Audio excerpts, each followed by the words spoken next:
эзэн бидний алтан хөмрөө Энгви тансаг байгальтай хайртай Хэрэн зооны нарандын лүү Их хүн үрээ хөвлөдөө тээж төрүүлэн энэ хорвоод амьдрал бэлгэлхийн хүн холбоосын байгаль хөвлөд соёолж ургасан модод цэцэгсийн ялдам дэлбэнэ хаалж ургаж бас намрын сэлхэнд хөглөрх нэвтсийн сэрчгнэний анир бас үр үнцээрээ үржин орчлон ертөнцийн амьдралын өнгийг чимэх хүн байгаль хоёрын ер бусын хосломжийн илэрхийлэл байж болох юм. Хүн төрлөختний хөвлөсөн төрүүлж хүүгийн ёсоор илгэн дэн твэрсэн дэлхийн ээжийн хайр хишгийн хэмжээлшгүй өргөөжийг хүртэх хувь тавилангийн нэгэн эзэл болсон хүн бид. Дэлхийн ээж тандаа хайртай гэдэг. Энэхэн цэнхэр гариг хүн төрлөختөн бидний хийгээд амьд юм бүхний мөнхийн амьдрал бэлгэлсэн гэр орон минь үлээ. Дэлхийн ээж тандаа бид хайртай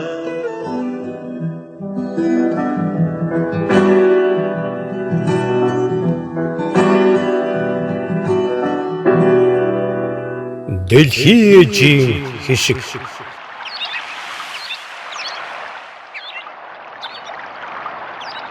энэ ертөнцийн зулаа дээр орших Монгол орны цэлгэр үүдэн үцэглэн төгөлдөр нутаг усыг ээлжлэх дөрвөн үлрэл өөрөөрийн гудгаар чимэн эргэлтэх нь тансаг гоё ертөнц өөрөө жарган цэнгэх мэд ер усыг өгүүлнэ.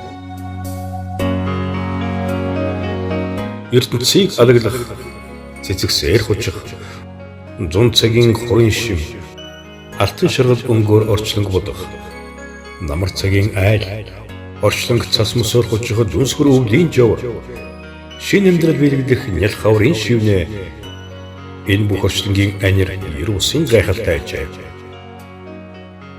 Яг л яруу тансаг хөгжмийн аяд шиг өврөн урсан. Дэлхийн ээжийн амьдрал бэлгэлсэн орчлонгийн анирын үлцийг өгүүлэхийн учир. 20 дугаар зуун Азийн зулаа дээр орших Монгол улс.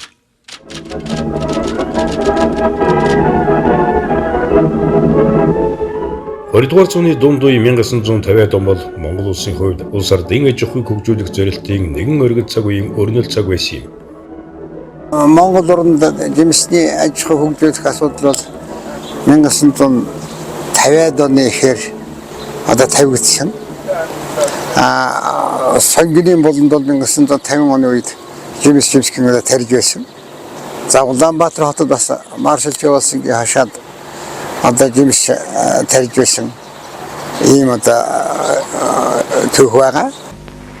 1954 оны 11-р сард Монгол Ардын хөлс улмын 12 дугаарыг хуралдууллаа. Их хурлаас төвшүүлсэн зорилт нь хөдөө аж ахуйн социалист секторыг цаашлуулах, газар тариалан хөгжүүлэх, төв эдийн баазтай үйлдвэрийн салбарыг хөгжүүлэх явдал байлаа. Намын их хурл улс ардын аж ахуйн соёлыг хөгжүүлэх 2-р 5 жилийн төлөвлөгөөний өдөр тутмын баталсан юм. Энэ зорилтын хүрээнд хүн амын хүнсийн хэрэгцээг хангах чиглэлээр олон арга хөтөлбөр ихэлсний нэг нь жимсгний аж ахуйг хөгжүүлэх гарааны жил байсан юм. Жимсийн тариалангийн шанга татсан 1954 он. 1954 оны тэр жил жимсгний аж ахуй байгуулах тухай бүгд найрамд Монгол Ард улсын сайд нарын зөвлөлийн 397 дугаар тогтоолгооч Сэлэнг аймгийн Шаамар суманд жимс ногооны эрдэм шинжилгээний станцыг байгуулахаар шийдвэрлсэн Монгол улсад жимсгний аж ахуйг шинжлэх ухааны жимээр хөгжүүлэх үндэс суурь тавигдсан түүхтэй. Шаамрын станцын шагдар дарга. Алс холын Дорнод аймгийн Баян Түмэнгийн Эрдэнэбатын шагдар хүү Эрдэм номоо хүртлэж Хаах холын Сэлэнг аймгийн Шаамрын станцын даргаар томилогдсон ирсэн нь Шаамрын хөндөд нэгэн шинэ айл гэрээг төхнүүлж Илгээл дүүрлэн гисэн газрын залуу охид хөвгүүдийн ёстой аавын оронд нь аав, ахын оронд нь ах болж Шаамрын жимсний станцаараа болсон хамт олонны хайр хүндлэл бахархлыг тээсэн энгийн хэрнээ эглгүй нэгэн эрхэн байсныг хүн бүхний дурсамжуудаас тод гэрэлтэн. Шаамрын станц очоод шагдургаг хуучин их дуулж мэдсэн би бас нэг хэвлэлээр жоохон уралддаг жоохон юм бичдэг хэвлэл. Тийм учраас ер нь шагдургаг тохиолголтой байсан. Тэгсэн чинь нөгөө Шагдар гэдэг хүч яасан гэхээр хөө ерөөсө намайг нэг зүгээр нэг том хүнтэй уулзж байгаа шиг хүлээж авдаг юм. Би гайхаад тайвшраад тэгсэн нөгөө очир утын яриад байсан хүүхдээ үчээ байл. Тэгээ Шагдаргаа нэг онцлог сонин хүн байсан. Ерөөсөө тэр хүний үгийг их авдаг. Тийм том хүн мөртлөөс. Тэр чи юу юм би чи нэг оюутан шүү дээ. Тэг чин юм асуув шүү дээ. Гэхдээ одоо энэ чинь ийм үү хой, тийм үү хой, хэр мэдсэн юм байна уу гэж ингээд том хүн надаас юм асуув. Тэгэхээр хүн чинь өөрийгөө бүр их юм сургах. Одоо сурыг гэж мэрийддэг. Шагдаргаа шалгаж ажилд авч байгаа юм л да. Нэгдүгээрт нь юу гэхээр ерөнхий мэрэгжлийн талаар ямар хүн байна вэ? Хоёрдугаарт нь улс төрийн мэдлэгийн одоо чадвар ямар хүн байна вэ гэх мэтийн одоо сонин асуултууд тавьж эцнийг шалгалтыг сургууль төгсөхдөө шалгалтыг сурцсан болохоор тэр асуултуудад их сөрхий хариулдаг байлаа л да.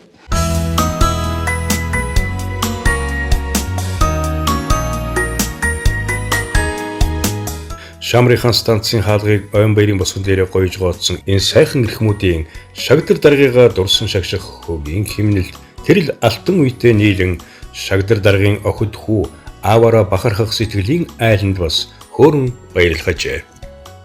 51 гэдэг ачааны машин дээр нэг гэр ачаад дээр наав 5 хүнтэй суугаад ээж маань кабин дотор нь намайг 7 сартай одоо би 7 сартай байхад намайг тэрвэрээд кабинд нь сууж Шамрын шар тохоод иржсэн маа гэж ээж минь надад ярьжсэн. Тэгээд тэр 54 оноос хойш одоо ингээд Монгол улстай алим жимс зөвгийн одоо үржүүлэхээр ингэж ажиллаж ирсэн юм аа манай. Аавынхаа одоо яг мэрэгчлэр бүгд 8 дахь Болгар албад улсад хөдөө аж ахуйн дээд сургуулийн жимсхний агроном гэдэг мэрэгчлийг эзэмшээд ажилласан. Манай Монголын алим мэдэндээ очруудгаа отгон бэлэхгүй дээр бол бид нар Шамраас богоон суугаа цүнхэнд хийгээ явахаар ирсэн. Тэрвэр дүүр ханхалт. Шар тусан хөрст Шамрын шар тохой. Тэдгээр жилийн өмнө алим жимс гэдэг зөвхөн өөр орноос ирдэг ховор амтсан байлаа. Тэгвэл одоо манай орны зарим нутгуудад Монгол алим ургуулдаг боллоо. Шинжил хуханы академийн сурвалжлагч гишүүн бүгд наримт Монголоор болсон төрийн шигнэл Шагдрыг Монголын мичүүрэн гэж зүй ёсоор нэрлэж болно. Сэлэнгийн Шамрын жимсгний цэцэрлэг түүний ургуулсан алим одоо олон газар дэлгэрч байгаа Монгол алимын үр үндэс нь болсон юм. Зөөлөн шаргал ийсэн хөрсний шимэл байдсан нарсан төгөл жимсгний буцог алгалах цэцгсийн Шамрын хүндийг чимэн байгалийн гэр бүсийн үтсгэлэн өгөөч шишгэ амтай бүхэд хүртээж амьдрал бэлгэлсээр иржээ. Тэрл торгон цаг үеийн анир Сэлэнгийн Шамрын хүндий шар тохойн хөвлийн хишгийг аривжуулан бойжуулж явсан эрхмүүдийн дурсамж түүх өгүүлэн сэвэлсэн. Би 1965 онд хөдөө аж ахуйн их сургуулийг төгсөөд Шамрын жимсхний эрдэм шингэний станцад эрдэм шингэний ажилтнаар сургууль ирж ажилласан юм аа. За бидний ирэхэд бол Шамрын станц маань аж ахуй зохион байгуулалтаа нэлээд бэхжсэн жижигхэн одоо цомхон тосхон бид ч гэсэн одоо биднийг одоо их сайн угтаж хүлээж авсан.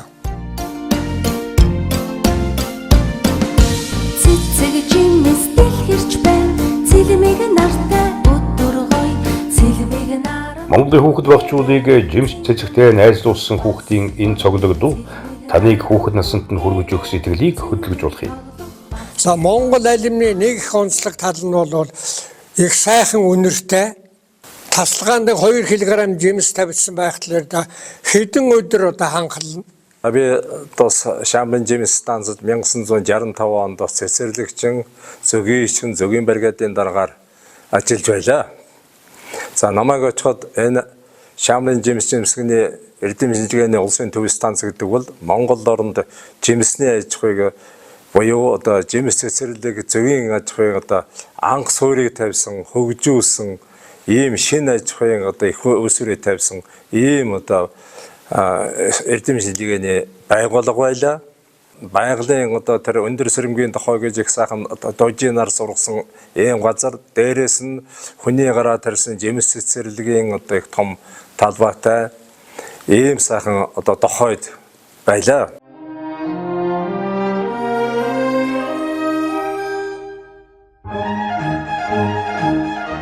Одоогоос 70 жилийн тэртээ жимсгэн нөгөө тэрэ зөгийн аж ахуй ажил өрнөж байсан хөдөлмөрийн их фронтын уур амьсгал өдгөө айлг өрх бүлийн жишгээр хөвөн хөгжиж чаамарчуудын хашаа хорооны амтд алим жимснүүд хүн байгал хоёрыг баярлуулхажээ.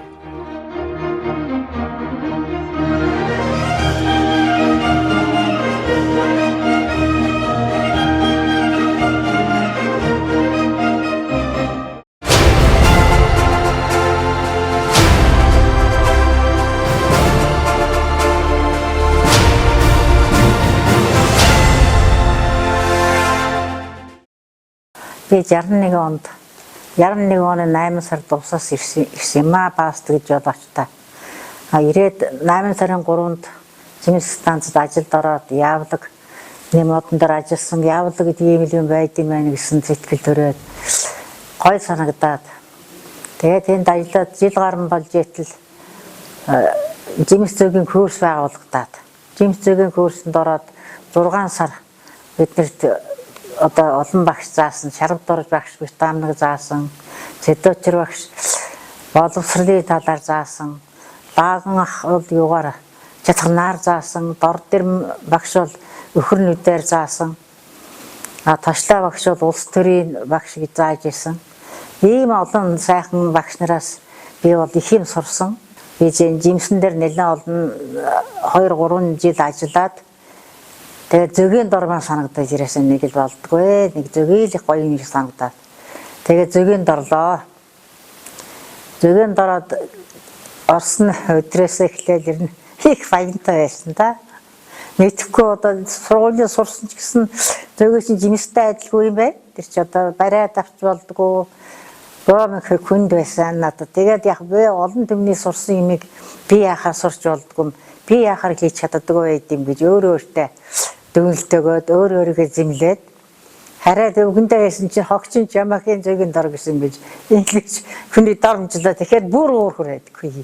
Юу гэсэн үг юм? Би ямар хүнтэй адилхан хүн байж яагаад хүн юм сурч болдог юм би зөгийгээр одоо нэлээд олон жил ажиллаа. Ястай их сайхан хүнд одоо тустай эмчилгээ болдог. Тим бүтээгдэхүүн одоо зөгийн маань гаргадаг учраас би зөгийдээ ястай баярлдаг. Баатар сайхан багштай би маш их баярлж явдаг юм.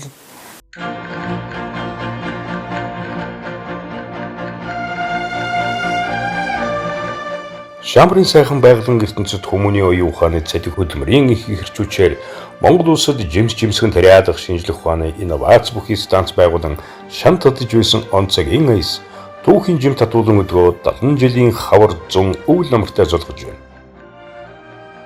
Би анх 1974 онд Шамрын жимсгний эрдэм шинжилгээний станцад эвлэлийн илгээштээр Заамрын хөдөө аж ахуйн техник мэргэжлийн сургуульд төгсөөд биднүүд 9 жил ирж ирсэн юм аа. Улс орныхон амьдралын аль хэрэгцээтэй салбарт хүн дэхит цогцолох хайхран ямагт тэргүүний нэгний явж ирсэн эвлэлийн ялгуулсан уламжлалыг энэ үеийн залуучууд нэр төртэй залгамжилсан юм. Олон нийтийн байгууллагууд бас их ялангуяа залуучуудын байгууллагууд асар их хүч тавьж байсан шүү дээ. Төдөөгийн үе 5 хошуу мал 10 хошуу болгоё гэдэг. Дээрээс нөгөө 5 хошуу мал дээр зөгийн загас шувуу гахаа дахиад ингээд ингэж одоо аж ахуй хөгжүүлэх ингэж зүтгэх хэрэгтэй байхгүй. Энэ бол гайхамшигтай зүтгэл энэ одоо төлөвлөгөө зохион байгуулж байсан. Монголын хөлсгөлд залуучуудын эвлэлийн төвхөр Монголын пионерийн байгууллагын төв зөвлөс хүүхэд залуучуудын дунд загас зөгийг өрчүүлж цэцэг жимс тарих цэцэрлэгжүүлэх байгалыг хамгаалж хишгийн хүртэх хөдөлгөөн өрнүүлэх талаар олон чухал тогтоол шийдвэр гарч ажил амьдралд хэрэгжиж байна. Хүүхдүүд өөрсдөө жимс цэцэг тарьж өөрийнх нь хөдөлмөрийн үр шимийг үзэх гэж хичээдэг юм.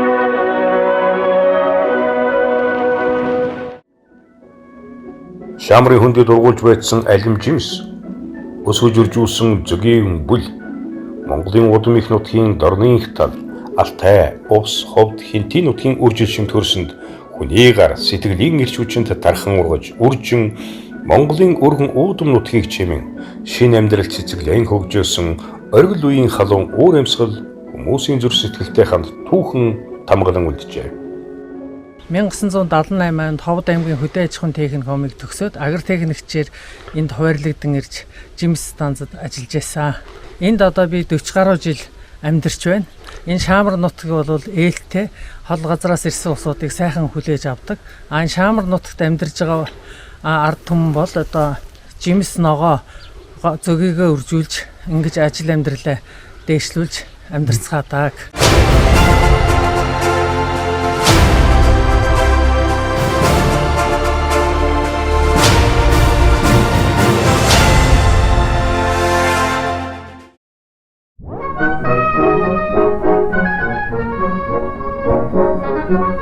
Алтан цадах их говийн үдсгэлэнд Баянбүрд эхийн гол.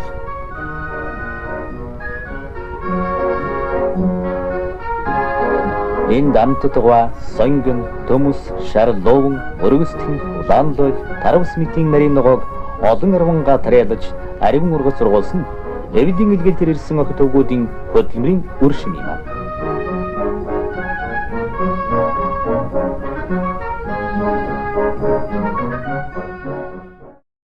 Эхнүүрүүдээ хотхор бол дэлхийн байгалийн чацарганы төв гэж одоо дэлхийн чацарган судлаач шилдэг эрдэмтэд болоод Монголын шилдэг эрдэмтэд үздгийг та бүднэр мэднэ. Тухайлбал манай шинэ тухааны доктор Цэндэг Хугаа тэгээд энэ гадаадын хэд эрдэмт нь тэрнийг баталсан тодорхойлсон дэлхийн эрдэмтэд тэрний зөвшөөрдөг юм болсон билээ.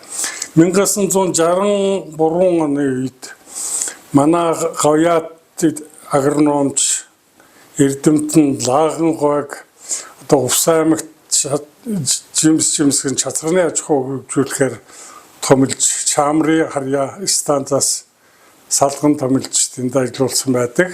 Улаанговын станцад бол тэр анхны одоо чацраны суулгацыг бид тийш сумаас очиж одоо тарьж байсан тэр 63 оны намар тэр юу гэхээр одоо Тэндэл ухаанда тэр Батчулун гэдэг агрономч залуу байсан. Орны хаан гэж байсан, Батчар байсан. Тэгээд Лагангой өдрөөр бид хэд авчиж анхны суулгах сайж байсан. Бас нэг тийм сонирхолтой төх байдаг. За улсын хэмжээгээр олон газар жимсний салбар станцууд байсны хамгийн нэг ууган нь бол энэ Увс аймгийн одоо төвд байгуулагдсан усын одоо жимсний станц. Энэ станцын анхны дарга нь төрийн шиг Лагангой байсан. За тэгээд станц бол одоо 77 онд өргөтгөөд ер нь шинэ тухайн үйлдвэрлэлийн нэгдэд болгоё. Тэнд чацрагны одоо том аж ахуй байна. Шинэ тухааны байгууллага байна. Ийм нэг одоо шинэ тухайн үйлдвэрийг нэгтгэсэн шинэ байгууллага байгуулъя гэдэг ийм төр засгийн шийдвэр явагдаад ингээд тэнд бол шинэ тухайн үйлдвэрлэлийн нэгдлийг гэж байгуулсан. За шинэ тухайн үйлдвэрийн нэгдлийг байгуулахад тэнд байсан эрдэм шимтгэлгийн станцын толгойлох байгууллага, тэнд байсан улаантхан чацрагны аж ахуйн одоо аж ахуйн байгууллага, тэн дээр нэмээд дэсийн одоо зөгийн үржүүлгийн газар, баруун турууны элит үржүүлгийн салбар эднэрийг нэгтгэж ийм шинэ тухайн үйлдвэрлэлийн нэгдэл гэдэг байгууллагыг байгуулад одоо тэр байгууллага бол одоо олон жил 4 жил гарan 5 жил хугацаанд нэр төртөөс ажил бүтэн баг хамт олон бүрдсэн.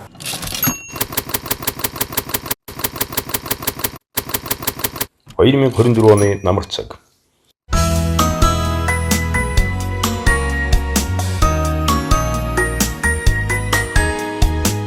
Увсын жимсгний станцын өргөл цаг үеийн гişвчтэй залуу халуун насныхаа түүхийг бичлсэн энэ эрхмүүд энэ намрын өдрөө тэрийн ордны цэцэрлэгийн төгөлд зугсан энэ. Одоо манай шинэ тухайн үйлдвэрийн нэгдээс 5 хүн төрийн шагнал авсан. Сорт одоо гаргаснараа Лагангой сортын үрийн үржүүлснээр манай Батчар тэгээд тэр одоо гарсан бүтээгдэхүүнийг боловсруулснараа манай Сүрэн хорлогой. За тэгээд цэцэрлэгчин бригадын дарга оролцсон ийм 5 хүн одоо төрийн шагнал авч хөдөөний байгууллага, хөдөөний эрдэм шинжилгээний байгууллагуудын ажлын үнэлгээг одоо үнэлж ингэж өгчээсэн юм аа. Намрын зөөлөн нар ээсэн энэ өдөр налхар намрын үг шиг насны намартайгаа золгож яваа энэ эрхэм хүмүүсийг алтан үетэй нь учруулжээ. Манай улсын газар тариалангийн үйлдвэрлэлийн энэ том салбарын 90 үе кино архивын хайс алдан үеийнхний зүрх сэтгэлийн туршимжил үлджээ. Энж үртрээ 140 тонн, ногоон тэжээл дарш 800 тонн, хүнсний ногоо 500 тонны прах юм. Мөн түнчлэн алим чацраг нь үхрийн үзрэг 8 төрлийн жимс хураан авч байна. Тэр үед бол жацрагны бид нар их олон гад 300 400 га хөргөд тарьж ирсэн. Ариун ургац авч улсын одоо хэрэгцээг хангаж одоо аймгийнхаа хүнсний үйлдвэрийн жацрагны хэрэгцээг бүрэн хангадаг байсан. Манай ордог цахирлаар ажиллаж байсан Малган байна. Тэр үед станцад эрдэм шинжилгээний ажилтны сектор эрхлэгчээр ажиллаж байсан үлзий одоо сүүлдээ хүрээлэн болсон хүрээлэнгийн захирлаар ажиллаж байсан юм а. Дорнод аймаг Чойбэлсэн хот 2024 оны намрын эхэн.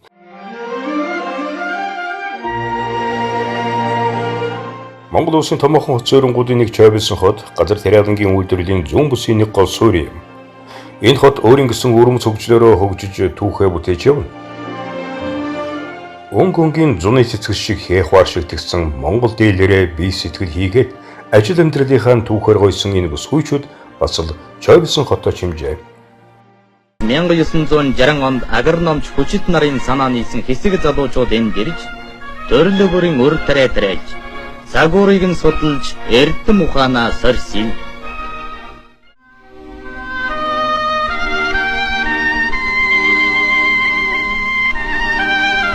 Төрөлх бүрийн жимсгний мод тариалах турших нь бидний гол зорилгын нэг байлаа.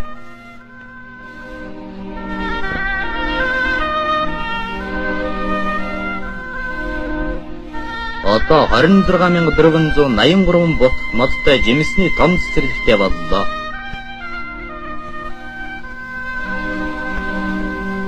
Энд тариалсан алюминий модноос нэг нь 225-аас 250 грамм хүндийн жинтэй алюм чургалаа.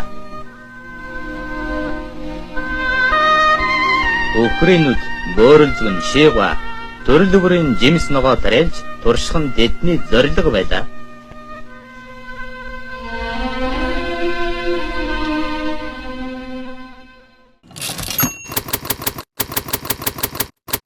Шилжилтийн үе.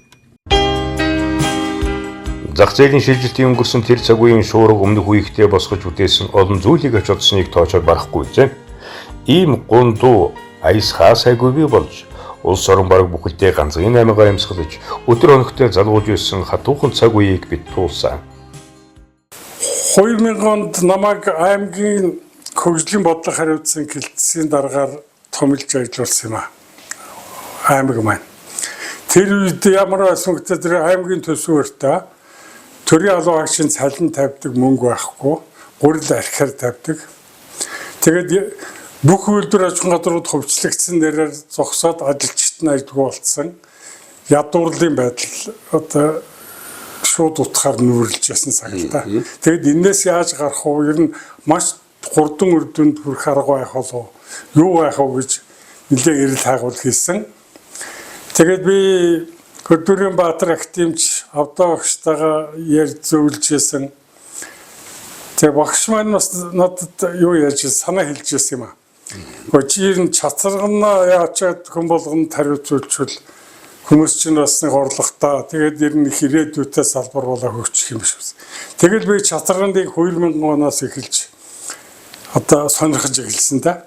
Танаа багийнхны санаачилсан тэр чацарган хөтлөөр тэгээ орон нутгийн засаг захиргааны байгууллагад дэмжсэн тэгээд тэр маань одоо самжилттай хэрэгжсэн суурлаад Монгол улсын засгийн газрын хөтөлбөрийг одоо алтан хоёрыг авда актемч за зэрэг одоо миний би гэх мэтлэн хүмүүс одоо хамтраад боловсруулаад тэгээд засгийн газарт оруулаад батлуулаад тэгээд 10-аас 16 онд хэрэгжүүлсэн. Тэгсэн чинь ингээд хэд даваад яагаад ирсэн чинь нөгөө чацарган мэддэг сонирхдаг хүмүүс одоо тал талаас ороод ирсэн. Чацарганы ач холбогдол, чацарганы тарих ёстой, чацарганы юм байх ёстой. Улс орны орчин тогтнолын гол үндэс суурь болсон хүнсний аюулгүй байдал, эрүүл мэндгээд хүн ардынхаа эрүүл амьдралын баталгааг хангах зорилготой байгуулсан олон байгууллагын нэг нь чацарган нэртэйгээр гараагаа ихэлсэн Монголын жимсгний үндэсний холбоо юм а. Одоо яанны зүгээс төрийн зүгээс ч гэсэн чацраган тариалах иргэдэд бол тодорхой хэмжээний дэмжлэг үзүүлж ажиллаж байсан. Суулгацыг зээлээр олгох, зааман хүлэмж олгох, услagaаны систем өгөх гэх мэтлэнгээр за тодорхой хэмжээний санхүүгийн дэмжлэг үзүүлэх гэх мэт ийм ажил хийж байсан. Ингээд 10-аас 16 онд хэрэгжсэн төслийн үрдэн бол нэлээд амжилттай байсан. Одоо тэр өрзий цороод гэдэг ба штэ. Тэнд бол 150 га газар авч. За тэгээд 150 га үндсэндээ 300 айлт өгч. Тэгээд тэнд одоо улсуудаар чацраган тариулаад эхэлсэн байхгүй юу? Одоо хамгийн сайн ийм чацраган бол энэ манай Монголын дутагт байна. За Оросын одоо энэ Сибирь, Барнаул орчим. Манай хотод одоо энэ Германд байна, Тайванд байна, Японд байна гэдэг чацраг тас гаргаж байгаа шүү дээ. Тэр одоо 8000 гагаас хөвсөө хураагаад тэр үүдтэй ашиглаад, хуваар ашиглаад тэгээд бас олон гэр бүл бол энэ бас чацрагын тойроод амьдарч байгаа юм байхгүй юу?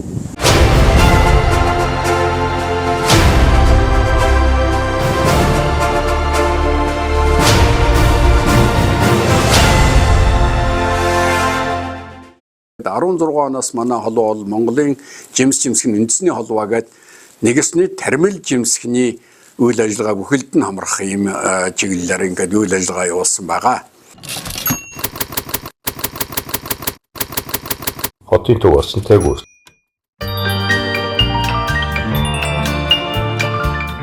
Улаанбаатар хот дундуур урсгах Сэлбоодын Орсонтой гүрийн энэ орчим архидийнээс газар газрын оюутан залуусын сургууль намын аж амьдрал буцаж ирсэн бичил ертөнц үйлээ.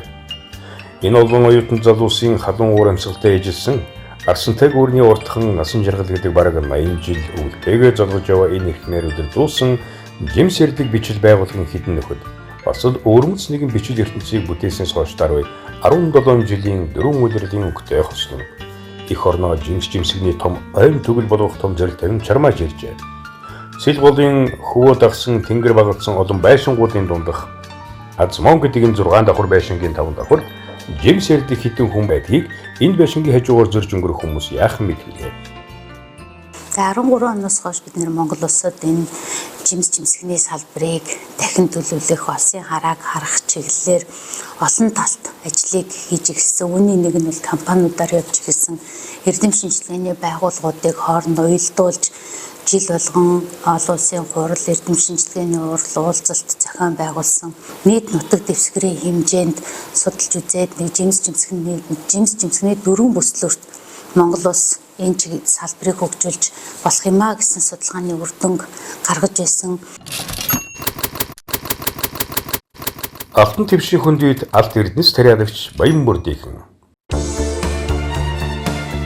Дөрвөн уулын дунд орших Монгол улсын нийслэл Улаанбаатар хот өргөжин тэтгэхийн хажуугаар автомашины түгжрэл удаавны аргээд хүн амын төвдөр дагсан олон асуудлын дунд амьдрах хотынханд цэвэр салхи агаар цэвэр хүнсний жил чухал хэрэгтэй. Их хот тойрсон алтан твшийнхээ хөндийд цэцэг жимс мод оргуул тайж ургуулan дэлхийн жихэн ачиг хариулахын хамт хүмүүний амьдралд аз жаргал бэлэгдэж яваа буянтай хүмүүсийн нэг Баян Бүрд ногоон төглийн гэр бүлийнхний төгөл нэгэн намрын алтлаг өнгөнд хучигджээ. Бид нар маань ямар ч сан тэр импортын жимсийг одоо авахгүйгээр өөрсөө жимсээ тэрээр өөрсөө бүтээгдэхүүн хийгээд хэрэглэнэ гэдэг чинь бол одоо нэгдүгээр эдийн засгийн хувьд ач холбогдолтой, хоёрдугаар эрүүл мэндийн хувьд ач холбогдолтой, гуравдугаар одоо өр хөвгт ач зэндэргээ бүгдийг бид нар хөдөлмөрт одоо ингэж амьдрах болох юмыг л бид нар зааж сургаж байгаа байхгүй. Чацраган хэмээх алтан мөнгөөр орчлонг чимэх хаан жимсээс ахуулаад төрөл бүрийн органик жимс ногооны амт чанар дэлхийд танстай болох мөч ойрхон эснийг Баян Бүрдийнхний бүтээгдэхүүний олон улсын чанар стандартын үнэлгээнүүд батлах ажээ. Дөрвөн үеэрээ дамжин жимс жимсгний тариалалт үйлдвэрлэл явуулж байгаа Баян Бүрд ногоон төглийн шатруудын хурааж авсан чацраган жимс алдарт шар доктороос эхлээд увс хүнс гэх мэт олон үйлдвэрүүдэд нийлүүлэгдэж эцсийн бүтээгдэхүүн болж хичнээн олон хүний эрүүл мэндэд аж тусаа өгч байгааг найз бүсгүй хоёр яахан мэдвэ. 500 гаруй сая төгрөгийн зээл төрөө өгсөн. Дэлхийн стандартыг ордос гидрофон дээд гэрлэлээр би салаад насны хөлдөр тариалтай хийгээд оргуулад чадсан. Тэр их том зээлийг би юугаар нэгсэн бол энэ хийж байгаа хөдөлмөр энэ чацраган байна, энэ помидор өргөсгэн байна.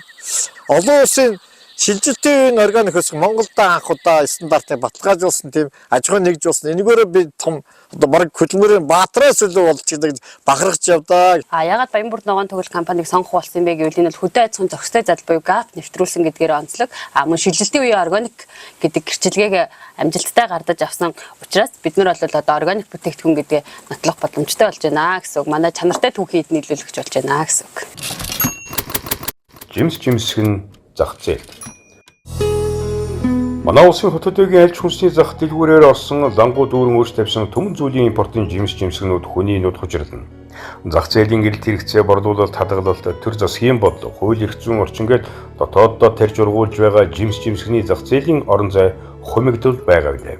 За одоогоор бол манай улсад нийтдээ нэг 450 аж ахуйн нэгж байгууллага, за 4000 гаруй өрх жимсгийн тариалтыг нэг 7300 гад албад эрхэлж байна. Нийт одоо жимсний хэрэглээнийхээ 3%-ийг л дотоодын үйлдвэрлэлээс хангаж байна. Амьд их усур болсон энэ жимсийг одоо өргөн хүрээнд хэрэглэх эх орны жимсний энэ салбарыг хөгжүүлэх чиглэлээр бол бас бодлого тодорхойлоод ингэ явж байна. Хүнсний хувьсгал, эрүүл Монгол хүн, тэрбумод хүнсний хөдөлгөөн гэдэг нь гурав бол хоорондоо зайлшгүй холбоотой. Тэгээд энэний гол одоо зангилаа маань бас энэ жимсний аж ахуй байж болно гэж бид нэгж харж байгаа. Энэ зүуднээсээ бид бас хоорондоо хамтарч нэгтэрч ажиллах юм шаардлагатай гэж үзэж байгаа. Ургадаг алт шатсарган. Өнөөдөр Монгол улсын хэмжээнд нийт 8000 га талбайг шатсарган тариалж байгаагаас увс говьалтай үр ханга зэрэг аймагуд тариалтын хэмжээгээр гол бус нутаг болж байна. Манай улсад тарьж ургуулж байгаа шатсарган жимс экспортод гарах нэгэн гол нэр төрөл юм. Олон нэр төрлийн эм бэлтгэл гоо сайхны бүтээгдэхүүний түүхийд болдог шатсарган дэлхийн зах зээлд ирээд хэрэгцээ их байгаа билээ. Шатсарган энэ одоогийн байдлаар дэлхийд сая 400 мянга дургаж байна. За тэгээ сая 400 мянган гааг сая 300 орчим мянгаар гятад байна. Гятад бол одоо жимс тогоог ашиглахад ерөөсөө энэ элсний нүүднээс хамгаалах зорилгоор уултаа устай газар гэж тарьдаг энэ хийсэн л дээ. Өвлийн жаварт ачинсан өдөр жимс шилсэн хурал. Энэ өдөр Азманы энэ байшинд хүнсчдийн холбооны 3 давхрын уулзалтын танхимд Монголын жимсгний үндэсний холбооны удирдах зөвлөлийн гишүүн цуглаж байгууллагынхаа хийсэн ажлын өнгөрснийг дүгнэж ойрын ирээдүйн төлөө хилэлцэж хүний эрүүл мэнд нэг аж тустай нөгөө жимсүүдээ ярих нь энэ хүмүүсийн хувьд сэтгэлийн эрч хүч таашаал авдаг нэг хобби. Жимсгний модуудыг яаж илүү ихийг тариалах вэ? Яаж энэ төр сортын чанаржуулж хэрхэн ажлын байрыг нэмэгдүүлэх үү? Хэрхэн гадаад дотоодын зах зээл нэвтрүүлж төвшүүлэх үгээд Монгол эх орныхоо цэвэр хөрс усанд ургасан жинхэнэ органик жимсээр өөрсдийнхөө болон дэлхийн хүмүүсийн эрэлт хэрэгцээг хангахын учир зангидаг оюун ухааныхаа хэмжээгээр шаглах тэдний оюуны үйл үр шимээ өгөх нь дамжиггүй лээ. Жимсний холбооны удирдах зөвлөлийн гишүүн Цэвэлмаа доктор тэрээр Монгол Улсын их сургуулийн эдийн засгийн хүрээлэнгийн захирлын албаны ажлыг хажуугаар Тармил жимсгний кластерын судалгааны ажлыг олон жил хийж энэ салбарын хөгжлийг мэргэжлийн түвшинд хөгжүүлэхэд үнэтэй хойноор оруулж байна. Засгийн газар бүсчилсэн хөгжлийн үзэл баримтлалыг энэ 2022 оноос эхлээд шинжилээд одоо яриад явж байна. Тэр энэ 7 бүсэд 4 бүслүүр бас ямар байх вэ гэдг нь дараагийн хилцүүлгийг өрнүүлээд явах бах. Энэ хооронд бидний олж авсан амжилт гэвэл Увсын Чацарган гэдэг газар зүйн заалтыг Европын холбооны дэмжлэгтэйгээр тодорхойлсон. Цаашид Чацарганы тос гэдэг бүтээгдэхүүнийг газар зүйн заалтаа болгохоор бид нэр хичээн ажиллаж байна. Монголын анхдагч газар зүйн заалтыг одоо Европын холбоонд бүртгүүлж чадсан ийм хамт олон байна. Европын холбоонд бүртгэгдснээрээ энэ төрлийн бүтээгдэхүүний суур одоо итгэлийг бий болгосон гэсэн үг. Эх орны зүүн хязгаарт байцсан жимсэн төглүүд. Дорны 100. 2024 оны луу жилийн 100 цаг газар сайгүй бороо хур илбэгтэй газрын өнгө сайхан гарч ойрын хэдэн жил болоогүй сайхан 100 болсонд хүн бүхэн сэтгэл хангалуун байна. Дорны их талж нар хүрэн шимэнд бас цэцэг хаа шигдгсэн хивс дэвсэн мэд солонгорчээ. 16 оноос эхлээд жимс тарж эхэлсэн байгаа. Одоо алим маринетик одоо дандаа нөгөө Оросоос оруулж ирсэн сортууд. Одоо тэр алим маринетик маань бас 7 жил болоод одоо нэг модноос гэхэд 25-аас бараг 40 кг жимс авч байна. Тэгээд мод арчилна гэдэг чинь яг нөгөө нэг жижиг жоохон хүүхд арчилж байгаа юм шиг маш их арчилгаа шаарддаг.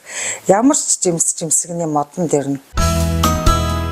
Чойбилсон хотгон дох өрхийн жимс ногоо тариалдаг айлуудын хашаан дах алим жимс алгалсан мод бутууд зуны байгалийн өнгийг гоёж чимхийн зэрэгцээ олон төрлийн амтлаг жимс тарьж ургуулсан эцэдээ үр шимээ өгдөг болжээ.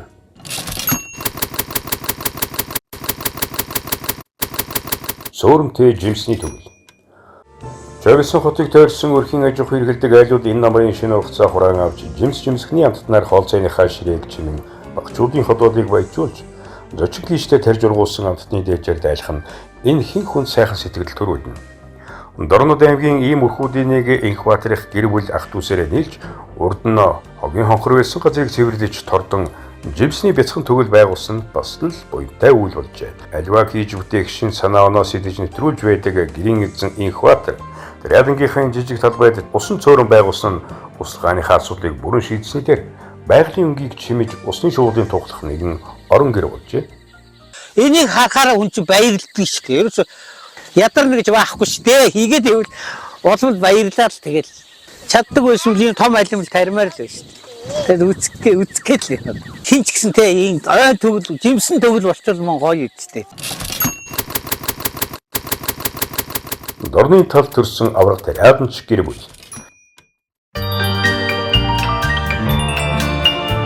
Монгол улсын авраг тариадч Сүхбаатарын инх тулах хэмээхийн залуу хууль цаасны төрийн амтнаас газартай нөхөрлөж, газар тариадангийн хүнд хүчээр ажилд нухлагдаж, аврагын зэндаан төрсөн гэхээр ямар их цаг хугацаа, ямар их төвчээр хатуужил, ямар их хүч хөдөлмөр зарцуулж туулж ирснийг түүний хөдөлмөрийн өөршин батна. Түүний аав Сүхбаатар ах Баттэлэг авраг тариадчид гэхээр энэ гэр бүлийнхний удам дэмжсэн хөдөлмөрийн үнцний холбоос илэрхийлж ажээ. Чойбилсон хотын 1-р багийн хэрлэн голын хөвөд агсан 28-ын тал байн донд байсан энэ жижиг байшинтай инхтуудынхан ажиллаж амьдарч дорончуундынхоо эко хөлсийн хэрэгцээг хангагч нэг гол нийлүүлэгч болж яваадаа эдний гэр бүл хамт олон туйлын өндөр сэтгэл хангамжтай байдаг. Хүн болгон одоо Солонгос, Япон гадны улсыг зорж ажиллаж амьдарч их усроо залгадаг гэхээс илүү боломжийг харсан. Ер нь бол хүн хамгийн сайн хийж чаддаг зүйлээ хийх ёстой байна гэдэг. Тэр маань одоо миний хувьд бол аргагүй л энэ газар шороотой холбоотой зүйл байсан.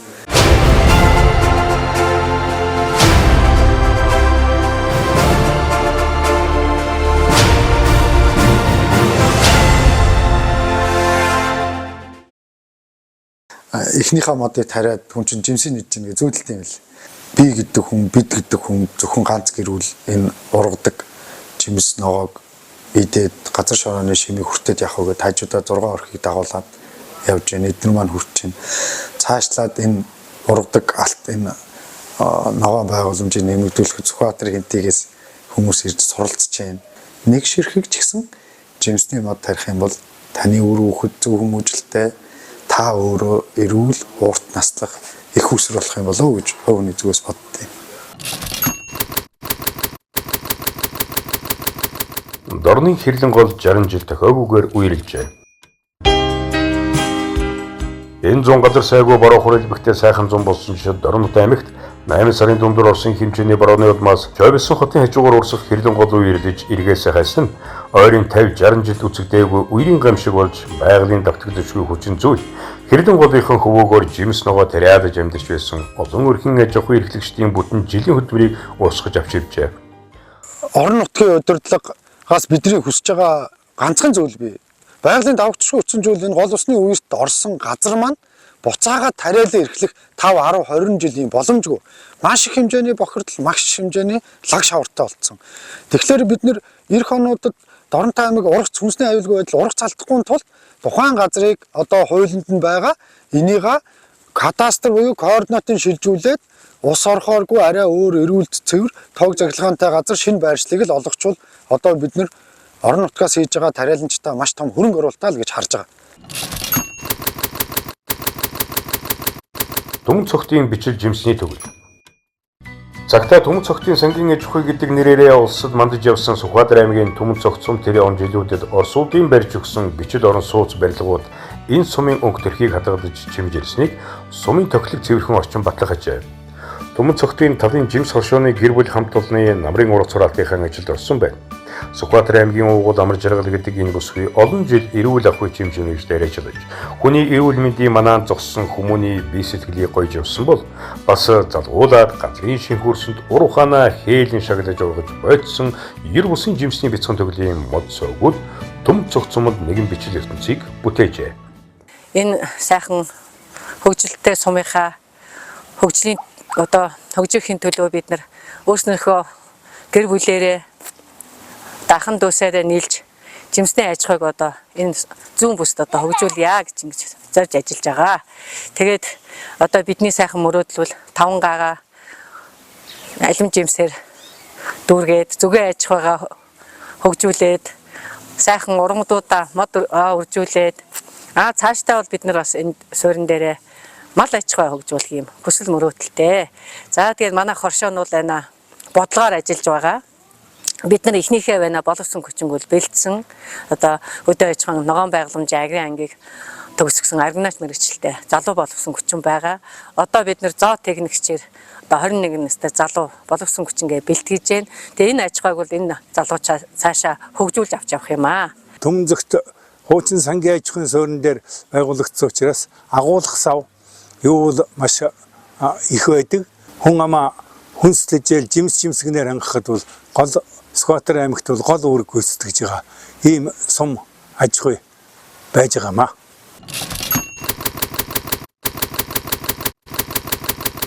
Хинтийн ажилсаг хүүхнүүдийн сэтгэл гараар бүтсэн төглүүд. Тарьсан мототныхаа өмнө тойрон суугаа Хинтийн аймгийн төв өндөр хааны энэ хүүхнүүд газартай нөхөрлөж хашаа хороо тариан талбайд төрөл бүрийн цэцэг жимс бусад олон төрлийн ургамал тариалан Монгол улсын төрийн тэргүүний санаачлагаар хэрэгжүүлж байгаа тэр бомбот төслийн их аянд хойно нэмрээ оруулж яваа. Чимээгүй нэгэн бичил хөдөлмөрийн фронтынхан баатрууд гэж нэрлэж тодорхойлж болох үү? 2006 оноос хойш жимсний мод тарьж эхэлсэн. Хамгийн эхлээд бол үхрийн нүд тарьсан. Тэгээд тэрийг авахтаа бол маш их амлалт үүрэг авч ирсэн учраас л үржүүлэх хийдэг гэдгийг бол дэлхийн зөнгөөс авахтаа амлалт аваад тэгээд тэрнийхээ үндсэн дээр 2007 оноос хийж жимсний үхрийн нүдний жимсний үржүүлэх хийж эхэлсэн. Энэ хоорондоо мөн энэ дэлхийн байгаль орчныг хамгаалах сангийн жижиг төсөлбөртэй амрагдсан байгаа. Тэгээд эндээ бас өөрөө хамрагдахаас гадна олон хүнийг нөхөрлөл, хоршоо, төрийн бус байгууллагуудыг хамруулсан. Одоо нийтдээ бол манай аймгийн бол 14-5 нөхрөл төрийн бас байгууллагуудыг хамруулсан байгаа. Эдгээр маань маш сайн ажиллаж байгаа. Их том мөрөөдөлтэй байгаа. Хинтийн аймгийн төв дээр ихэд бол 20 мянган хүн байдаг. Хинтийн аймаг ихэд бол 70 гаруй мянган хүн амтай. Энэ бүх хүмүүсийг импортын бүтээгдэхүүн оруулахгүйгээр бариана хийчдэг, компото хийчдэг, жимсээ тариад идчихдэг, дарсаа хийчдэг. Ийм болох зорилттой л ажиллаж байна. Төр засгаас дэмжлэг багтай бор зүрхээрээ зүтгэж бас чинхүү сэтгэлээрээ зүтгэж яваа манай жимсчдийн өмнө тулгамдсан шийдвэрлэх төрөөс дэмжих хууль эрх зүйн орчныг боловсронгуулах гэд олон асуудал бий. Хүүхдүүдэд хамгийн гол нь би юмыг хайрлаж эвтлэхийдээ бид нар чинь ингэж мод ургамал бүх юмыг ингэж өөрснөө тарьж гараараа ургуулсан юм амтрахан эдхийг харж ингэж л миний амьдралын өглөө эхэлдэг. Манай хөөнийг удаа тэгжсэн. Хүн байгальд амьсгалсан агаараа мод тарьж төлдөг гэсэн. Манай ээж бидний яг төлцсөн байхаа. Ээж аав хоёр маань бидний өмнөөс бараг төлцсөн байхаа гэж хэлжсэн.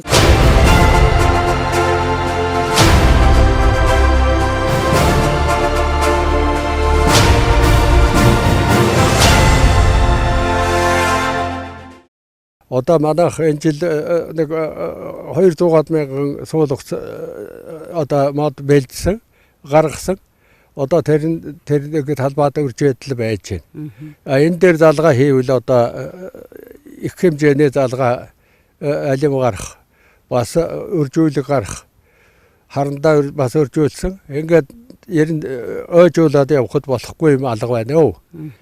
Газраа зөв сонгоод хөсөл зөргээ гаргаад тэгээд хийвэл одоо энэ баруун чинь одоо дахин талд бол маш их үржүүлэг хийгээд дахийг модон дотор оруулах тийм нөхцөл бүрдэж байна одоо.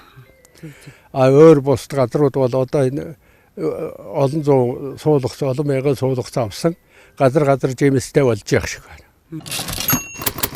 2024 оны намар Улаанбаатар хот.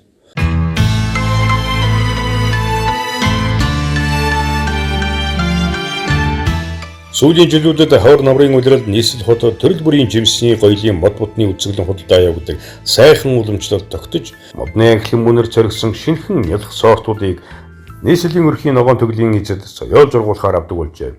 Би өнөөдөр жимсний мод, алюминий мод авлаа. Тэгээ ер нь хашаанд авал нэлээд олон төрлийн модтой. Одоо мод гэхэд чи нэг 10 төрлийн мод тарьсан, жимсний мод нэг бас нэг 10-аад байдیں۔ Тэгээ алюминий мод байхгүй. Чавганы мод 2 байхгүй. Өнөөдөр тэрнийг олж авч байна. Ер нь явандаа бол нөгөө ач зээ нарыгаан модныхаа сүүдэр суулгахсан гээд одоо зүгээр сайхан мод тариад идэг байхгүй юу. Монгол орныг жимсгнээр бүрхэж байгаасаа гадны жимс ахгүй, дотоодынхон жимсээр одоо энэ хүн ардаа хангаасаа айл болгон одоо ингээд нэг жимсний мод тарьчаасаа гэж бодож байна. Би ер нь төрхөөсөө л хойш жимсгний модтой өссөн. Манай аав ээж болохоор яг анх нав төрөхөд 98 онд 3 алюминий мод тарьж байсан. Тэгээд тэр мод одоо хүртэл жимсээ өгч байгаа. Тэгээд би одоо багаасаа одоо алюминий жимс тарихыг одоо аав ээжээсээ суралцаад энэ тэндээс суралцаад өөрөө одоо урлагийн модон дээр алюминий мод залгаж анх 8 дугаар ангиас одоо энэ мэргэжилд оролцсон. Тэгээд voice-ийн инженер мэргэжлээ суралцаад төгсөөд одоо мэргэжлээрээ ажиллахын хажуугаар магистрт одоо суралцж байгаа. Илүү одоо том өрөөлөл маань болохоор одоо энэ жимсгний одоо аж ахуйгаа өргөжүүлээд тэгээ алюминий жимс одоо барин компост гэх юм уу тэг ингээд дараачийн бүтээгдэхүүн ингээд бүр экспортч гарах хэмжээний тийм өрөөдөлтэй. Жимсний бүлийнхэн.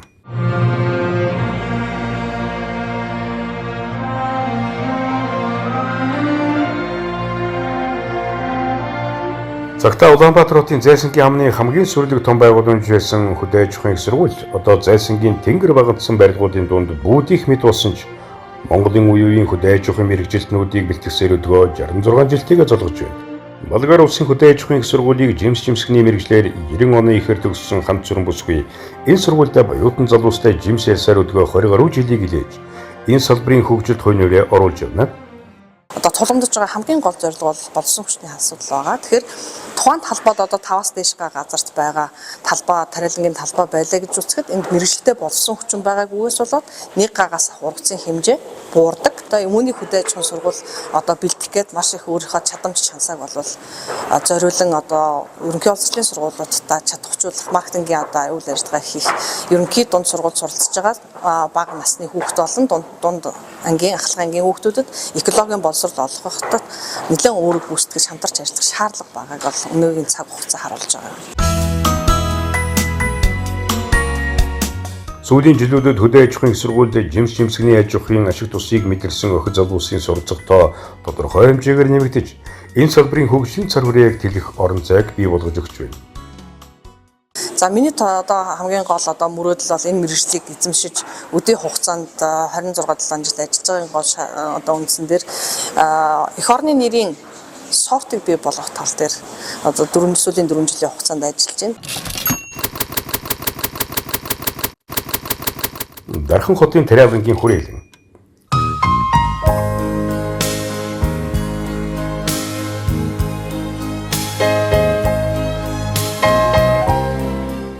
Жаран жилийн тэртээ Дархан хотод байгуулж байсан ургамал газар тариалангийн хүрээлэнгийн энэ 4 давхар байшинд манай улсын газар тариалангийн олон эрдэмтэн мэргэжилтэн ажиллаж байсан оргил цагийн эрч хүч дүүгээ шүргэжлэн эрдэм шинжилгээ судалгаа туршилтын ажлын цар хүрээ өргөжин тэлжилсэн түүхтэй. Дархны энэ эрдэм шинжилгээний хүрээлэнгээс төрөн гарсан ургамал газар тариалан жимсгний чиглэлийн олон 10 эрдэмтдийн нэг Жуприлма бүсгүй ажил амьдралын түүх урт удаан жим татуулна. Монгол орны томоохон голуудын айсаар ургаж исэн чацганы гол том дээжүүдийг гол чухал ач холбогдолтой дээжүүдийг энд цуглуулж ирж 21 хэлбэрийг энд одоо тарьсан байгаа энэ тал байна. Одоо 20-од бас нэр төрлийн чимс чимгэлийн ургамлын үржүүлгийн талбар энд байж. Энэ бүхэнд гар бие оролцож явж байсандаа бахархаж байна. Цэцэг дургамал болгон зөгөөтэй холбоотой, хүн холбоотой. Тэгэхээр би бас энэ нислэг сүрэгтэй хувь заяагаа холбоод олон жил одоо цэл залуу наснаас эхлээд ажиллаж байна.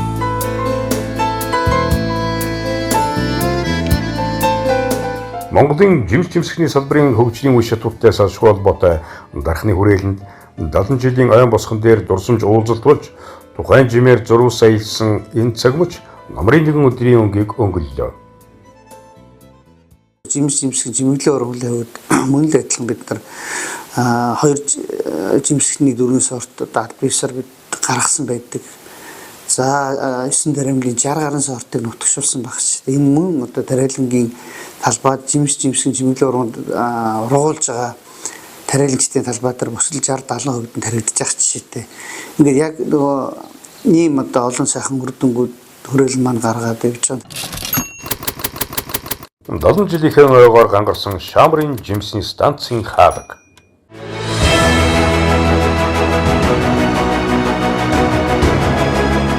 Далан жилийн тэртээ Шамрын хөндөд байгуулсан Шамрын жимс жимсгний улсын станцын төмөр хаалга энэ өдөр гоёлоо зүүсэн шинэ жилийн гацуур модч гоёмсог харагдахулжээ.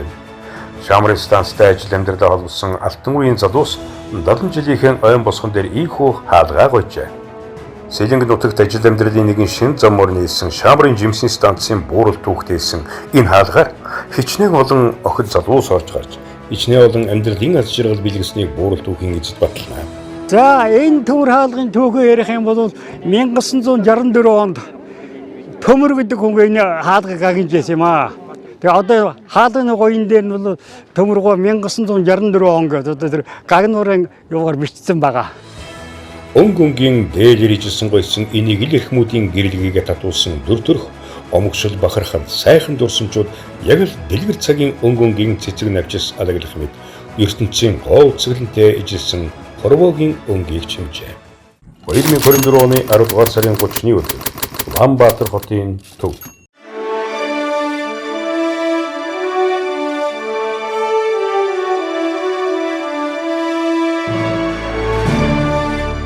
Энэ жилийн уран сайхан намрын бүлээн өдрүүд шинэ удирдлагын өнгийг хүчиж эхэлсэн энэ өдөр Монгол улсад жимсний салбар үүсч өгсөн 70 жилийн ойн хүрээнд нийслэл Улаанбаатар хотод анхудаа жимсний олон улсын хурал болж Монголын термин жимс жимсэх нь дэлхийд гарах хөгжлийн шин шин татагдаж хүн бидний амьдралын их болов болсон энэ сав шим ертөнцөө хамтдаа хамгаалж хайрлах бас нэгэн шин зам харгуй тавиглаа.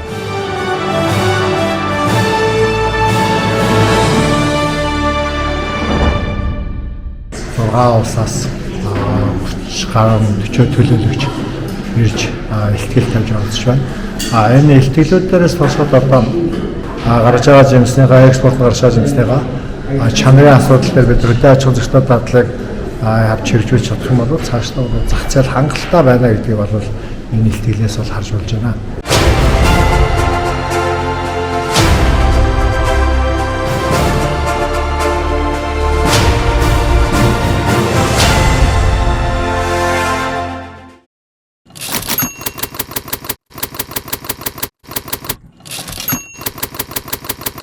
Далан жилийн түүхийн жим татуулсан жимс тариаланчдын баяр. Нийт одоо Монголын өрхийн тариалангаас өсвөлээд аж ахуй нэгж жимс жимсгэн тариалж байгаа гадна дотны бүх одоо байгууллагуудаа талархал илэрхийлээ, мэндчлэгээ дэвшүүлээ. Нөгөө талаар бол жимс жимсгний бодлогыг дэмжиж ажиллаж байгаа төр засгийн байгууллагуудаа ялангуяа тэрүүн мод хүнсний хангамж гэсэн энэ томоохон эрүүл Монгол хүн гэсэн хөтөлбөрийг дэвшүүлээд ажиллаж байгаа ерөнхийлөгч түүний тамгын газрынхандаа бас талархал илэрхийлье гэж ингэж бодож байна. Ингээд цаашдаа бид хамтдаа Монгол орнд жимс жимсгний аж ахуйг тогтвортой хөгжүүлж эрүүл хүнсээр эрүүл жимс жимсгнээр өөрснийхөө хэрэгцээг хангахын төлөө эрчимтэй ажиллацгаая гэдэг энэ уриалгыг та бүхэндээ хандаж хэлье.